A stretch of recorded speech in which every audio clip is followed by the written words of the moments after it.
Okay, this video is called Andrew Tate on Friends. He's talking about the TV show Friends, and he says it's the worst show in the history of television. And I don't know about the worst show, but it's certainly a terrible show. And he's making a point that there's part of this bigger picture of trying to condition society to think that homosexuality is normal and that it's the normal thing and that everybody should be happy about it. And I can tell you, this is an entirely new, different thing. I went to a big high school with many thousands of students, and there was not a single one in the whole high school that I was aware of. I'm sure there were some who nobody knew about. What I'm trying to say, though, this idea that everybody's gay and it's the most normal thing in the world and everybody should enjoy being gay, this is totally new. And what's happening is it's part of this giant, big thing funded by the super, super, super rich to kind of feminize the entire country and to make the people of the country think the country's not worth keeping. That, the art museums have been destroyed and replaced by these modern art phony museums. Okay, masculinity has been taken off of the show. When I was young, the TV show was Father Knows Best. Now it's Homer Simpson and Family Guy, where the old father figure is fat and stupid. Okay, and I just want to show. So Andrew Tate, yeah, he's kind of a vulgar guy, but he tells the truth about a lot of things, and he knows exactly what he's saying about deliberate feminist brainwashing from stupid fake shows like this. When I was a young guy, we watched stuff like this, Rocky. Okay, we loved Rocky and Sylvester Stallone. We loved him in the Rambo movies, okay? Young men like heroic things. Young men want to be heroic themselves in their own way, okay? The Rocky movies were great. The Rambo movies were great. Okay, here's Bruce Lee. Bruce Lee was one of our heroes growing up. That's good. He deserved to be. He was awesome, okay? Masculine heroes are good for boys to see and emulate, okay? Here's Charlton Heston and Ben-Hur, magnificent movie, okay? This is the kind of stuff that I watched when I was growing up. I watched all this stuff. Clint Eastwood and all the cowboy movies. He was fantastic, okay?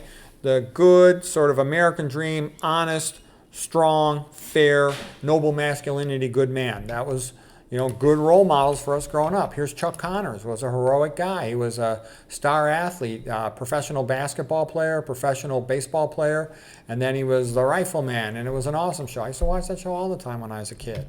And he was always Lucas McCain, doing what was good, doing what was right, and these shows would inspire morals into you. And then Braveheart was an awesome movie. The Patriot was an awesome movie. Okay, he's one of the greatest actors of all time. And we used to watch all this stuff, and we used to love it when we were kids, okay? Here is, Rodney Dangerfield. He was hilarious. He's hilarious in Caddyshack and on anything he did, okay? That was normal. Men were men, women were women, and that's actually the reality, okay?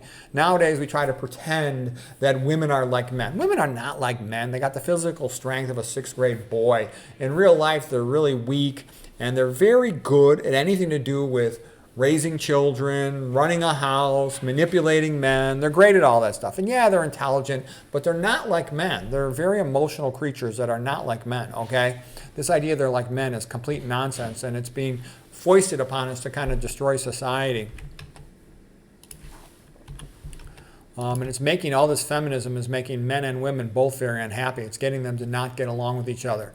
And then back in those days, you could joke, Sam Kinison, he's the funniest comedian who ever lived. Just watch his one about Jesus wasn't married, okay? It's hilarious, okay? He was a former preacher, and he was just the funniest comedian who ever lived. I mean, I watched all the comedians, okay? Eddie Murphy was magnificent in his Raw and Delirious.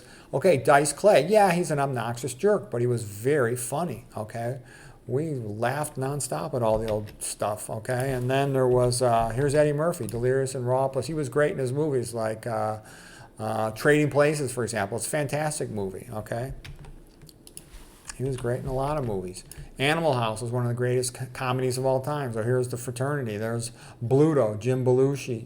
There's Flounder, the one who said, I'll do it, I'll do it, I'll do it, and joined the fraternity. Okay, there's Otter, sort of the Rico Suave of the group. It was just, the movie was great. This stuff resonates. I saw this movie, at least 10 times. Everybody we knew the lines, all the lines to the movie. Here's another Animal House thing. And it kind of goes with all the series of comedies that came out around them, like Stripes, Bill Murray stuff like Caddyshack, all-time comedy classics. Caddyshack, we had memorized all the lines of that movie. Then there was Scrooge, Bill Murray, nice sort of family Christmas movies. At Christmas time, all the Christmas movies that come out, Scrooge, Miracle on 31st Street, It's a Wonderful Life. We loved all that stuff, The movies were very positive, pro-family, encouraging men, here's Boys Town, he was basically a good kid, he got on the wrong side of the town, wrong side of the tracks, and then Spencer Tracy as a priest, helped him to straighten his way. Okay, and Wonderful Life. I mean, it was in my mind, guaranteed. Someday I'm going to get married, have a bunch of kids, have a big happy family. I never gave it a second thought. It was just, my parents and our family had a magnificent life, and I wanted to emulate that. And most of my friends too, because hardly anybody was divorced. Divorce was like something rare that happened to other people.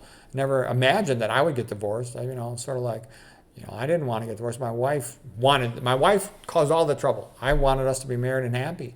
And I'm just telling you, this was like programmed into us. And there wasn't this big divorced men all being essentially sold into slave labor. That didn't exist back then. Yeah, I know there were some examples of it, but it was a rare thing. I never thought that would ever include myself. So anyways, I hope you enjoyed. I'll have the link in the description below.